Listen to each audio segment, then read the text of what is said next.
Le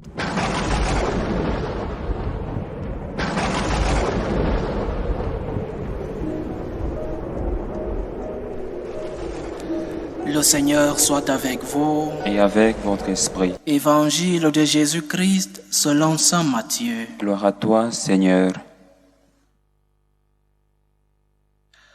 En ce temps-là, Jésus disait à ses disciples, « Lorsque vous priez, ne rabâchez pas comme les païens. Ils s'imaginent qu'à force de paroles, ils seront exaucés. Ne les imitez donc pas, car votre Père sait de quoi vous avez besoin, avant même que vous l'ayez demandé. Vous donc, priez ainsi.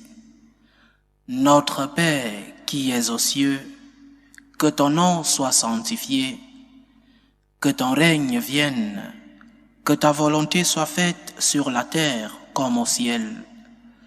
Donne-nous aujourd'hui notre pain de ce jour. Remets-nous nos dettes, comme nous-mêmes nous remettons leurs dettes à nos débiteurs. Et ne nous laisse pas entrer en tentation, mais délivre-nous du mal. Car si vous pardonnez aux hommes leurs fautes, votre Père céleste vous pardonnera aussi. Mais si vous ne pardonnez pas aux hommes, votre Père non plus ne pardonnera pas vos fautes. Acclamons la parole de Dieu. Louange à toi, Seigneur Jésus. Le Notre Père. Benoît XVI disait que ce que les enfants connaissaient avant, les personnes âgées ne le connaissent pas aujourd'hui. Alors je crois qu'il faut de temps en temps revenir sur les choses élémentaires, les choses basiques de notre foi. Dieu est Père, la première personne de la Sainte Trinité. Et Dieu est connu sous le nom de Père par nous les chrétiens. Les autres religions ne parlent pas de Dieu comme Père. Seul le christianisme parle de Dieu comme Père. Aujourd'hui, on essaye de dire que Dieu est le Père de tous. Ce n'est pas vrai. Le catéchisme de l'Église nous enseigne que Dieu est le créateur de tous. Nous sommes tous des créatures de Dieu, les animaux et les choses inanimées, ce que nous voyons, ce que nous ne voyons pas. Mais seuls ceux qui sont baptisés sont enfants de Dieu. C'est l'enseignement de l'Église depuis 2000 ans.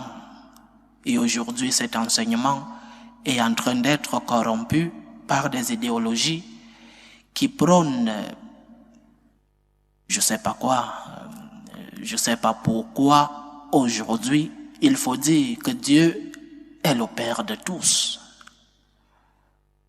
Dieu n'est pas le Père de tous. Il est le Père des baptisés. C'est par le baptême que nous devenons des enfants de Dieu. Nous sommes enfants de Dieu, héritiers, comme le disait saint Paul. Et c'est par le baptême.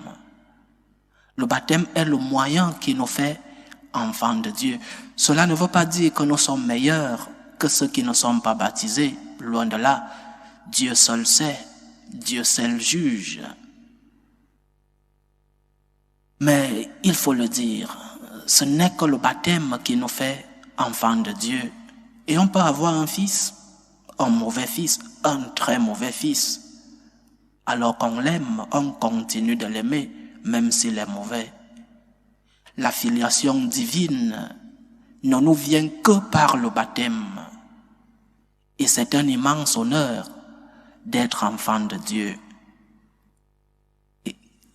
Ce sont des éléments basiques de notre foi. Ce sont des éléments qu'on enseigne aux enfants avant même la catéchèse. Dieu est Père. Et nous sommes enfants de Dieu par le baptême. Pour en venir au contenu du Notre Père, il faut d'abord souligner que ce sont des demandes, ce sont des pétitions que nous faisons à notre Père, des pétitions que nous faisons parce que ce sont des pétitions, parce que ce sont des demandes, nous le faisons avec humilité, parce que notre Père est aussi notre Seigneur, il est notre Créateur, il mérite notre respect. Quand nous allons donc vers lui pour demander, c'est en toute humilité. Et c'est pourquoi ce sont des pétitions et non des exigences.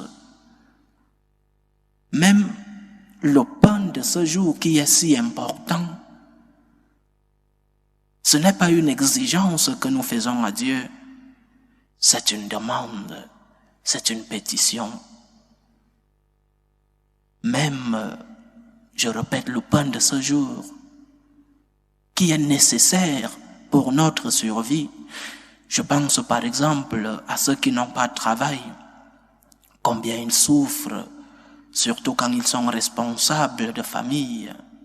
Comment ils souffrent, comment donnent-ils le pain quotidien à leur famille. Et même jusque-là, leur pétition n'est pas une exigence, du moins ne devrait pas être une exigence, c'est une demande. Humblement, Seigneur, notre corps a des besoins, mais aussi notre âme. C'est pourquoi le Notre Père a ces deux dimensions de pétitions, des pétitions spirituelles et des pétitions corporelles. Le Seigneur nous enseigne donc de savoir demander d'abord ce qui nourrit notre âme, d'abord. Que ton nom soit sanctifié, que ton règne vienne, que ta volonté soit faite sur la terre comme au ciel. Éloigne-nous des tentations, ne nous laisse pas tomber. Ces pétitions spirituelles doivent être à la première place de nos pétitions, parce que parfois nous nous approchons de Dieu pour demander seulement les besoins de notre corps. Il y a deux types de pétitions devant le Seigneur. D'abord, les pétitions spirituelles, Seigneur. Je veux être saint. Seigneur, rends-moi saint. Et après, important aussi, nécessaire pour notre vie, les pétitions matérielles, les pétitions corporelles. Le Notre Père se termine par un résumé et le Seigneur tient beaucoup à que nous n'oublions pas la chose, pas la plus importante, mais la plus difficile à réaliser, le pardon. Nous disons quand nous prions, pardonne-nous nos offenses, comme nous pardonnons aussi à ceux qui nous ont offensés. Et peut-être parce que nous prions si rapidement, nous ne sommes pas conscients de ce que nous disons. Il y a là une comparaison.